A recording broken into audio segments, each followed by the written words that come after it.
Hey, right into the video. No time to waste. Let's go.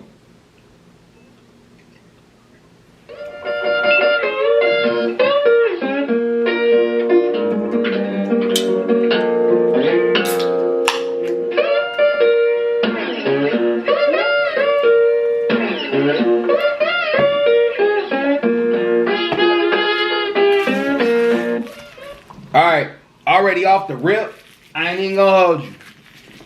That guitar is creepy. That guitar is creep. I'm gonna create a new word, y'all. Creep. It's creep. That's creep, man. That's creep. I ain't got time for all that creep shit. His name is synonymous with blues. His music made him one of the most iconic figures in his genre. He is cemented as a legend. And yet, very little is known about Robert Johnson. 29 songs, 2 verified photographs, and hundreds of unanswered questions. Johnson's life, his story, and his artistry is wrapped in mystery to this day, but his music resonates with millions. However, Johnson wasn't always a brilliant musician. In fact, he was considered to be relatively untalented, even up until his early 20s. Allegedly, he improved rapidly on the guitar. So much so that a legend was born that Johnson sold his soul to the devil so that he could become a master of the guitar. Johnson passed away under mysterious circumstances at 27 years old, giving birth to the infamous 27 Club and adding yet another question mark onto his already confusing story.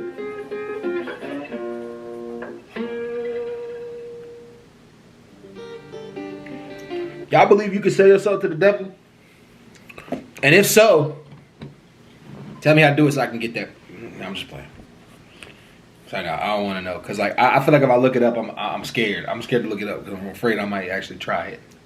Robert was born on the 8th of May. If y'all see this channel blow up out of nowhere.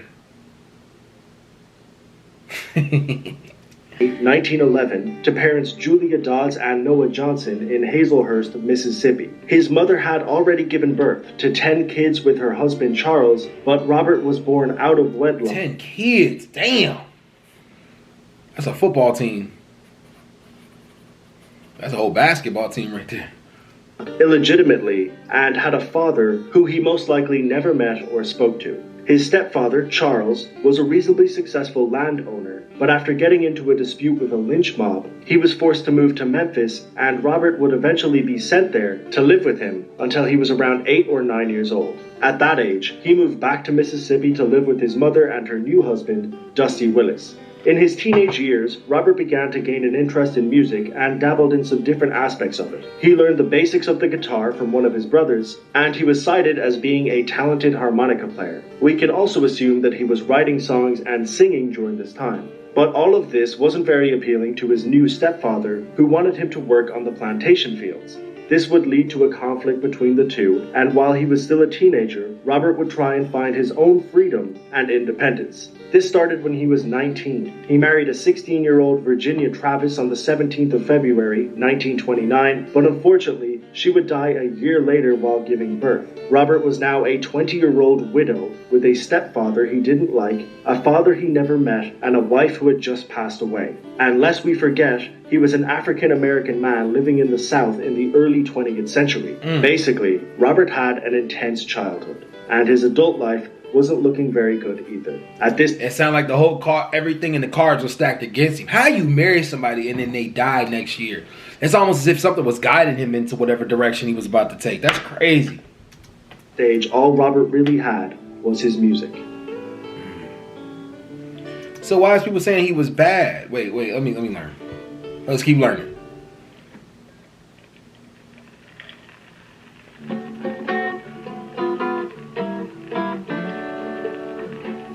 It was around this time that legendary blues icon Son House moved to a town that was near where Robert lived.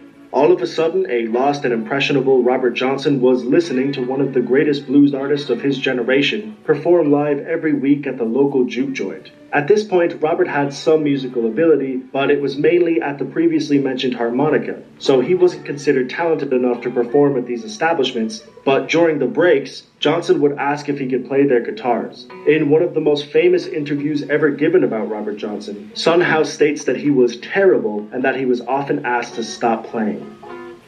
He'd follow me and Willie around Saturday night here, Willie Brown.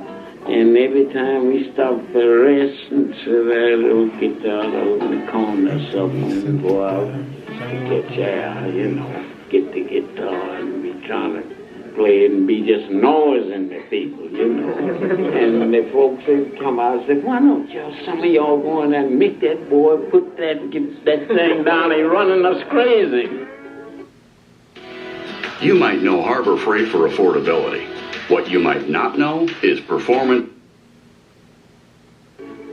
Johnson may have been in the correct environment to observe the music he wanted to play, but because of his lack of resources and the ridicule he was subjected to when he attempted to perform, he was in the wrong environment to learn. This may have been the reason he left. He did remarry in 1931, but that didn't stop him from traveling around the South for about a year. This is a confusing space of time that is responsible for many of the myths revolving around Johnson. Some people speculated that he left to try and find his biological father, while others believed that he was exclusively focusing on improving his craft. But the other theory, and strangely the most popular one, is that Robert Johnson made a deal with the devil.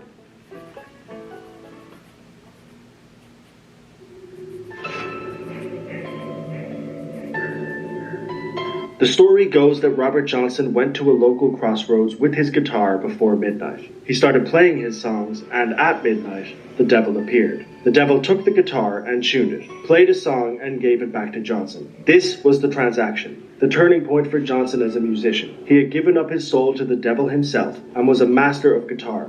But with this, his soul was doomed to hell, and an untimely demise was in his future. The reason people believe... So that's the deal. Like, eventually, like... an untimely demise. So that's what people are talking about with the 27 Club. Okay.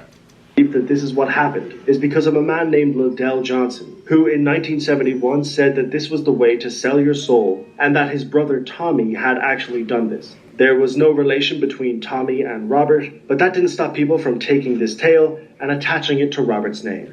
At least that's how the story goes. It's obviously a far-fetched tale, but it shows us how impressive and quick Johnson's improvement must have been. The only way the public were able to justify his talents was with a story that was this insane, which in itself tells us why Robert Johnson was so good. One thing is almost certain. Between the years of 1930 and 1932, something happened that made Johnson go from being considered embarrassingly bad to one of the greatest guitarists of all time. When he finally returned to play for Son House, nobody was telling him to stop. He was so good, when he finished, all our mouths were standing open. Johnson took his new talents and began traveling with fellow artist Johnny He had 2 years to prepare, so that's probably what happened. Maybe like 2 years of preparation led to it, you know? Where he improved his craft even further, but he still hadn't recorded anything and his talents were being wasted. It was the mid-1930s and his second wife had passed away. Johnson was determined to... Bro, like if Tragedy didn't follow this dude consistently, like his second wife passed away now, so his first wife passed away, his second wife passed away, maybe he shouldn't be married. Whoa, maybe he shouldn't have been married at all. That's crazy.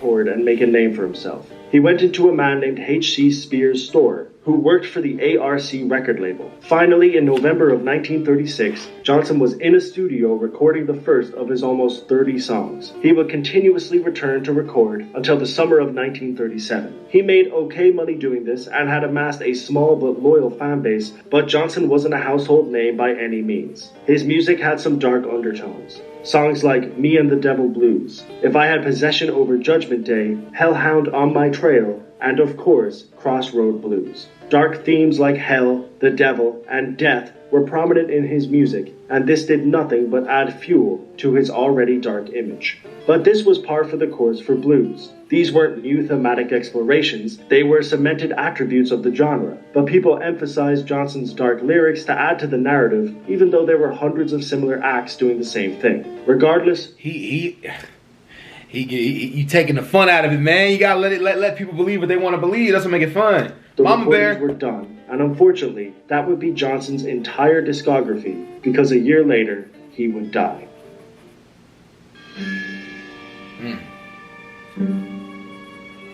On the 16th of August, 1938, Robert Johnson, aged 27, was found dead. Very little is known about the specifics of his untimely demise. In fact, the actual date he died wasn't discovered for another 30 years when music journalist Gail Dean Wardlow found his death certificate. It didn't have any cause of death, so we weren't given any answers in that department, but of course, there are theories. The first theory, which is the most plausible and the most boring, is that Robert died from untreated syphilis that he had inherited from one of his parents. It was a common problem for low-income families at the time, and it's entirely possible that Johnson was a victim of this. But if you haven't figured it out yet, nothing is ever black and white with Robert Johnson. And as you probably expected, there is a second theory that Johnson was murdered. Johnson had been performing for a few weeks at a country dance that was only 15 miles away from where he was found. Allegedly, he was flirting with a married woman at these dances. Her husband gave Robert a drink, but Sonny Boy Williamson, a fellow musician and friend of Johnson, slapped the drink out of his hand and told him that it was dangerous to accept drinks from unknown people. Johnson was angry at Williamson for doing this, and he accepted a second drink from the husband, which he did consume. Williamson wrote an account about this, and he was a well-respected figure of the blues community who had a confirmed association with Johnson, so it is entirely possible that he was telling the truth. Whether Johnson was actually poisoned is a different story altogether. However, Robert Mac McCormack, a notable blues researcher, claimed that he tracked down the man who killed Johnson and actually got a confession from him. He declined to reveal the name or release the confession, which seems like a strange thing to do. If you were a blues researcher and found out who killed one of the genre's biggest icons, it's very strange that you wouldn't release that information. But these accounts and statements have made this second theory more believable, and a lot of people do believe it to be true. Either guy who made his videos a skeptic. He a mad skeptic. He said, "No, that doesn't sound right." Never know, man. The end result was... Keep in mind, he was a black man in the South at the time, and he didn't really have as big of a name as he does now, you know. So, he did say he was actually pretty big, but was he big? Johnson had passed at the young age of 27, with very few answers as to what happened, concluding his already insane life with an ending that was incredibly unfortunate and untimely, but morbidly fitting for such a mysterious and interesting character. Some of his friends, associates, and peers wouldn't find out about his death for a long time, not until they looked for him and realized through word of mouth that he was gone. It seemed as if Johnson would fade into obscurity. For 2 decades after his death, he remained a relatively unknown figure in the music world, but in 1961, Columbia Records released the album King of the Delta Blues Singers, a compilation of Johnson's work that would achieve immense success and bring his music to a wider audience. It was widely considered to be one of the greatest albums of all time, and it solidified Johnson as a blues legend. He was finally recognized, and while he wasn't able to enjoy the fruits of his labor, the world could enjoy his work and admire his greatness. His dream of becoming one of the greatest blues artists of all time was finally realized.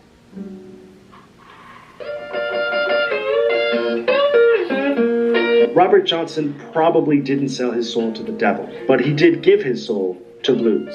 It could be argued that what Johnson managed to do in his short life was one of the greatest feats ever achieved by a musician. His short discography changed blues forever and influenced hundreds of notable musicians and continues to do so to this day. He won a Grammy in 1990 for... You know what's interesting about, like, the music industry? I'm going to let this finish, I'm going to say it. Best Historical Album. His song Crossroad Blues was inducted into the Grammy Hall of Fame 8 years later, and he was inducted into the Rock and Roll Hall of Fame in 1986. He has been cited as an influence to artists like Mick Jagger, Fleetwood Mac, Bob Dylan, and Eric Clapton. He did all of this in a very short span of time, with a life that was as difficult as any. He overcame it all and persevered to become one of music's most important icons. It's very difficult to distinguish fact from fiction when it comes to this man. The historical inaccuracies, conspiracy theories, and sheer lack of any substantial documentation make his story a confusing one, but one thing is for certain: Robert Johnson was a legend.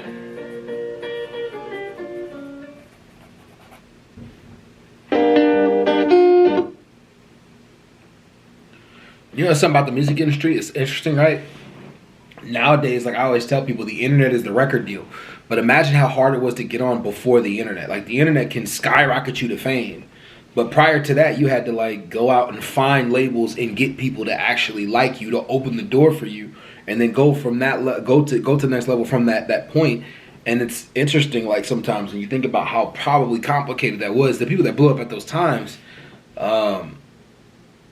they must have really been working hard. And it opens the door for a label to rip you off too, because one hit record will solve everything, but one hit record is paying the entire infrastructure.